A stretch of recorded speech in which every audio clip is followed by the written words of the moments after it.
I want to tell you a quick story about a direct report that I had at Amazon. I haven't shared this story on YouTube before. I've shared it on LinkedIn. Actually, the post that I did on LinkedIn got like 7 or 8 million views because I started off with the post saying that this business analyst who worked on my team, who reported to me, was getting grossly underpaid at $116,000 a year. And people online just lost their minds. They're like, what do you mean grossly underpaid? That's what most people get paid as like a director or VP or like CEO of a company. And everything in life, context matters a lot, right? So yes, $116,000 in many industries is a lot of money, but I knew the game that was going on behind the scenes, and I found this game out midway through my career that top tech pays a massive amount of money. And so he was looking at his career thinking incrementally. He was thinking, oh, well, maybe I could go from 116,000 to 130,000 one day. And then I can go from 130 to 150 or whatever. And maybe that's the most I can make. And I'm like, look, man, in 2 years, I want to get you paid a massive amount. I want to 4x your salary, literally 4x. And he looked at me and said, this is impossible. There's no way on earth that I can get paid that. And so what I did, the first step was I said, I need to get you from a business analyst to a product manager, because the real game, the real money maker is going to be in the product management world. It's in high demand. And I said, your first PM role outside of this company as a senior PM is going to get you garnered somewhere in the realm of $400,000 to $450,000 a year. Mind you, context matters. $400,000 to $450,000 a year is not a product manager salary in Ohio or New Jersey. It is a salary in California or in Seattle for a top tech company or some kind of top startup that is venture backed by some big firm, right? They're well capitalized. What I did is I wrote a letter to one of the managers on the other team, and I said, look, this guy is awesome. You need to hire him as a product manager. I know he's a business analyst right now, and I know he doesn't meet the job description. But if you do not hire this guy, you are making a massive mistake in your organization. So the hiring manager took him. Within a year and a half, 2 years, he was working in that product manager role. And at that point, 2 years later, it was time for him to seek external roles. He started to apply for a number of other companies as a senior PM. One of them in particular was Walmart Labs.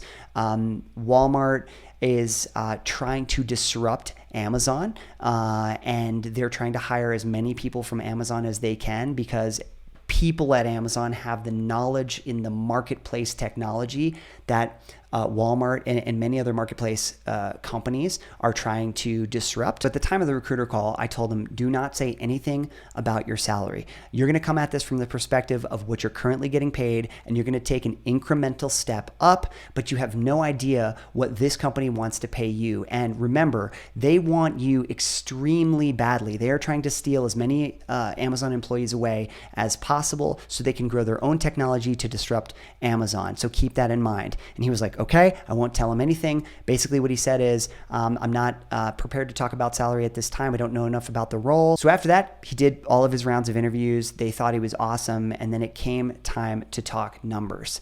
At that time, he called me up and he said, John, what should I tell them? And I said, you tell them you will not leave Amazon for anything less than $450,000.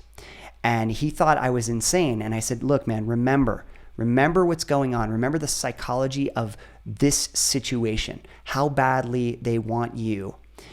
And remember that $450,000 is about the going rate for a senior PM role with your technical business analyst skills. In the Seattle market and in the California market. And you know what? He got that role. He got that role at $450,000. So in just a few years, somebody that was getting paid $116,000 was able to lever up into $450,000. Now, all these people just blasted me in the comments of this LinkedIn post when I shared this story from $116,000 to $415,000. But I think it's important to expose the game. It is important for people to be aware of what is going on with these insane salaries so they can try to capture these salaries themselves. Everything in this corporate world comes down to where you have leverage, okay? It comes down to not putting your foot in your mouth and saying that, oh, I'd like to be paid from $72,000 to $92,000 because that's what I'm worth. It's not incremental changes from where you're at. It's what is the company willing to pay you, and fitting into the mold of what they're already willing to pay you, because you don't know that their budget might be way higher. So the key takeaway in this video is do your research. Go on levels.fyi, have conversations, understand where your leverage is, how much you can get paid. I talk about this leverage topic a lot on this channel. How much can you get paid? When you see these websites that talk about product managers getting paid only $116,000, they go, oh, John's lying, this is what the real salary is. Or they say, like, this is fake news. Levels.fyi generally lines out what these people get paid at these companies, and they are outrageous salaries. I agree that $400,000 or $500,000 a year is normally relegated to an individual who is a CEO at an organization, but these salaries are the norm when it comes to people with roughly 10 years of experience as program managers, as product managers, as engineers. People sometimes in some of these software sales positions are getting paid very, very high as well. I don't know about marketing and some of the other ones, but anyway, I will also say this. People who get these salaries are not smarter than you. They're not better than you. They are just in the right location with the right network. They have checked the right boxes on their education background, okay? And they say the right things when it comes to the interviews. They are straight to the point when it comes to talking about their achievements, their bullets on their resume. Achieved X by doing Y thing. Achieved X by doing Y thing. Everything is a quantifiable, systematic way of speaking. We're talking about situations, the goal that I created, the tasks that I did towards achieving my goal, and the end result. That's all these people want to hear, okay? It's this templated thing. And if you start speaking that way about your goals, you're halfway to the finish line in getting through the interview at one of these companies. And I'm not saying that it's an easy thing to do, but I am saying that it is a template model that you can follow. Achieved X by doing Y. Most companies, most educational institutions, they don't teach you how to talk the way that some of these big tech corporations want you to talk. It's a nuanced thing. Please watch some of my videos. I talk about this a lot in some of my videos of how to tackle these behavioral questions. So that's all I got for you on this video. Leverage, leverage, leverage. Top tech pays more than any other industry.